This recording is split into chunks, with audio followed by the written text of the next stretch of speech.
Now in this video I shall be talking to you about a variety of carving tools that are available, particularly the ones that I tend to use the most myself. Obviously the tools that you may want to use will vary depending on what it is that you want to carve. But I shall now go through some of the major types and show you how I might make use of their differences.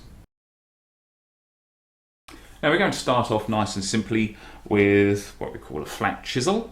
Now I'll need to go through the numbering system on tools, and it does vary a little bit, but the general idea is about the same. There's two numbers that are usually associated with a tool. One relates to how curved or how flat the profile or the sweep of the tool is called, and the other number relates to the width of the tool. So the numbering scheme generally runs from 1 being a flat tool up to any number around about 10 into double figures, which will be a very tightly curved one. So this is a flat chisel, as we would call it, and that is a number 9, which has got quite a sweep to it. But with the flat chisel, this is what would be called a straight flat chisel, i.e. it's got straight sides to it. And here we have another flat chisel, and this one has a slightly different numbering system on it. It's got a 1 for being flat, an F for fishtail, and the 20 is in millimeters, and that's the width of the blade at the end there. Now fishtail, obviously it looks a bit like the tail of a fish. It's quite self-explanatory. The difference in use, it's quite useful having a fishtail sometimes because they get into corners much better because you don't have the sides of the tool interfering with where you're trying to get the tip of your tool to. Now the uses for flat tools is varied. I tend to use them quite a lot if I'm just rounding over a convex surface, so anything where the curve is going around that way, I would tend to use a flat tool for, and it rounds around quite nicely. And if you wanted to do a concave surface, then you would be more likely to use a gouge. So that's the flat tool. We'll be coming back to the flat tool a bit later on as well. Now they come in various sizes, obviously. This is a much larger one. The way I tend to use a lot of my tools is I'm always resting one of my hands on or near the piece of work, and I'll grip the tool in that hand, and as I push something like a flat tool through, I will slide it from one side of the tool to the other, and that adds a slicing action, and it helps the blade go through the wood as opposed to just directly pushing it. It doesn't cut quite as cleanly as it would do if you use a slight slicing action. So very good for rounding edges over.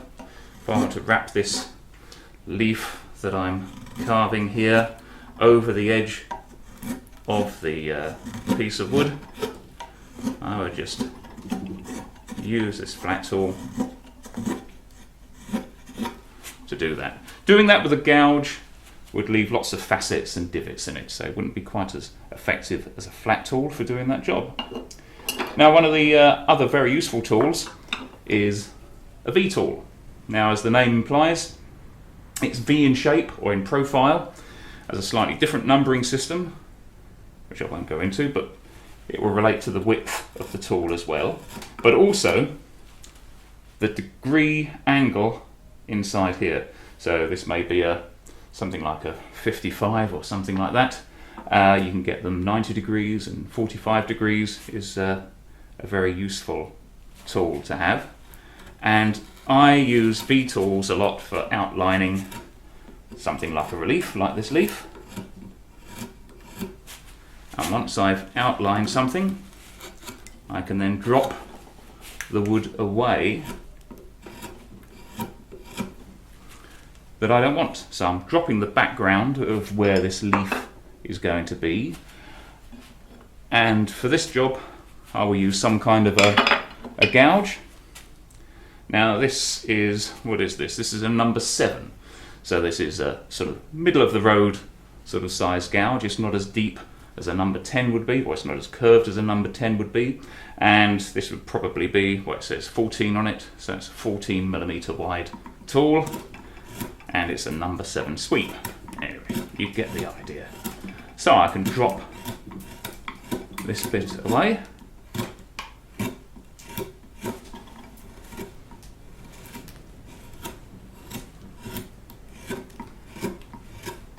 Obviously very important to keep your tools nice and sharp, and as soon as the edge starts to go, then it's time to hone it. Don't necessarily have to resharpen with a stone every time you start to lose an edge on your tool. Just a quick whiz on your buffing system, as I have here. That's all it takes usually. I tend to wipe it on myself, get any dirt off the tool, and that's already much sharper than it was a couple of seconds ago. Now Vtols, as I was showing you just now, I'm just going to take this area down a little bit further, just to show that in action again. And what you can do with a Vtol, as I'm just beginning to do here, is you can lean it over to one side and use one side of it, much like a flat chisel. Just saves changing tool constantly. The more you can sort of improvise and do more than one job with any particular tool, the better. Now I've just been working away at this for a little bit just to get it to a point where I can show you some other tools. Now we're actually at an interesting point where it will demonstrate where a fishtail is more useful than a straight-sided tool in some situations. So I want to remove some of this wood under here, and I can't really get the angle in to access this wood that I want to remove at the base of where the part of that leaf is. Whereas the fish tail, this one here, and this is the fishtail gouge of the number 7, it gets in there quite nicely, and you can see this part has been cut away, and it means I can access the bottom of where that stem is coming up quite nicely.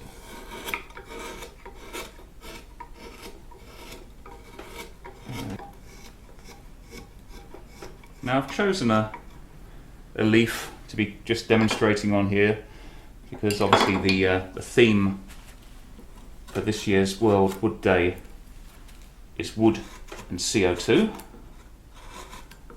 and of course it's all about the way that timber captures CO2 from the atmosphere through the process of photosynthesis, which predominantly happens in the leaves. Now I haven't mentioned mallets. I tend to use my hands a lot for working around a piece like this, but there's no reason why you can't use a mallet for certain parts.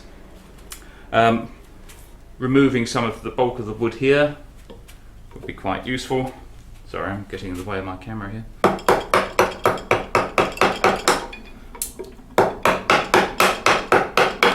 So you can use a mallet that way. A lot of people think it's purely for bulk wood removal. That's not necessarily the case. It's quite possible to remove wood quicker without a mallet than if you're actually using one. But an area where mallets are very useful is where you need a lot of control.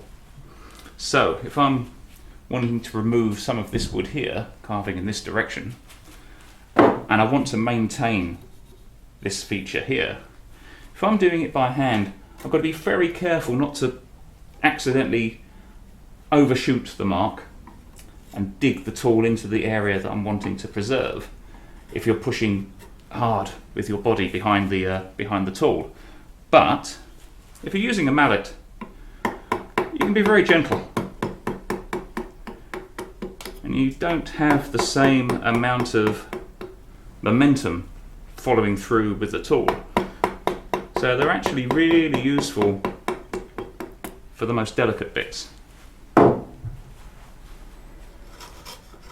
But obviously different carvers have their own different ways. Now you can see I'm doing something here. It looks like I'm carving towards myself. I am carving towards myself, but I have complete control of the tool because I've gripped it with this hand and I've hooked the hand over the piece of work there. So there's no way, although the blade is coming towards me, there's no way that I can overshoot. If I was doing that, that would be very, very dangerous.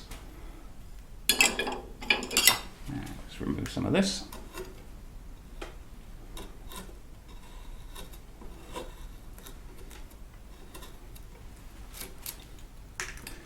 Now we're getting to an area where one of the what I might call speciality tools might come in handy. And to access into this corner, I'm trying to get in there a bit with the Vtol, and it's getting there, but it's not getting right into the corner. But if I was to use an angled tool, this is a flat tool, but it's got an angle cut into the blade, and that can give me very good access into these sort of tight corners. Come at it from 3 directions, from that way, and then across the bottom, and then free that bit of wood up. There's a really nice, clean corner. So very useful tool is the flat angled tool. I do use that quite a bit. Going through the gouges, now they come in different sizes. This is a number 9. It says 9 there. It's probably about a 3/4 of an inch, something like that. And I'm wanting to put a bit of shape now into this leaf. Now I've exposed it a bit from the wood, so I want to come down in the middle there a bit.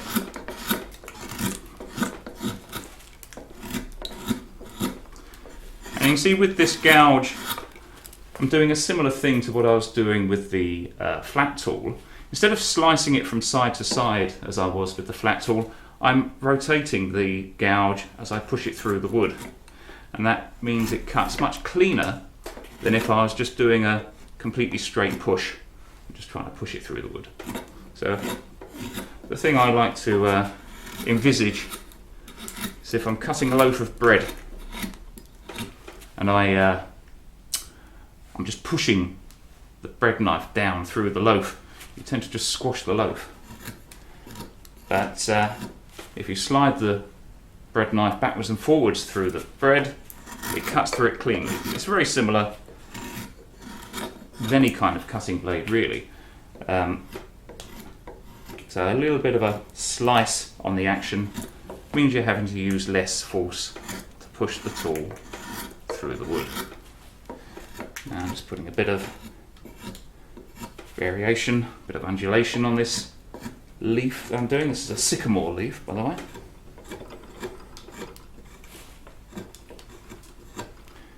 And it's not worth drawing on all the fine veins and other bits and pieces that are going to go on the leaf because we're putting shape on it. So I shall wait until I've got near to the shape that I'm aiming for, and then I might draw in the fine vein work, and then we'll be working around those with some of the smaller tools, which I shall be tackling in just a little while.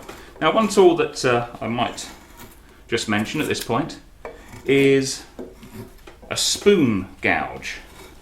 Now, a spoon gouge is quite good at getting into concave areas like this. And this is what it looks like.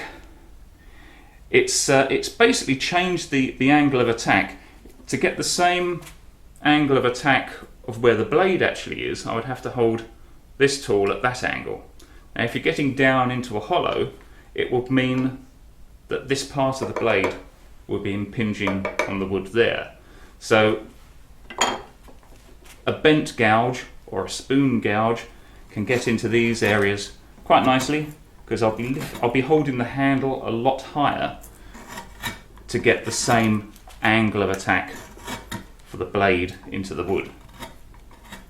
Now, not something that I use an awful lot, but every now and then they have their definite uses. Okay. Now this is another type of bent gouge.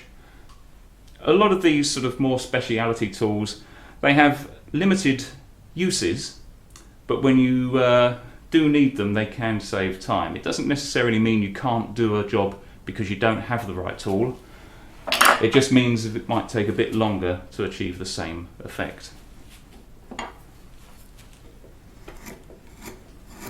Now I'm just going to carry on with this for a bit, and hopefully you can come back when I'm ready to put a little bit more detail in.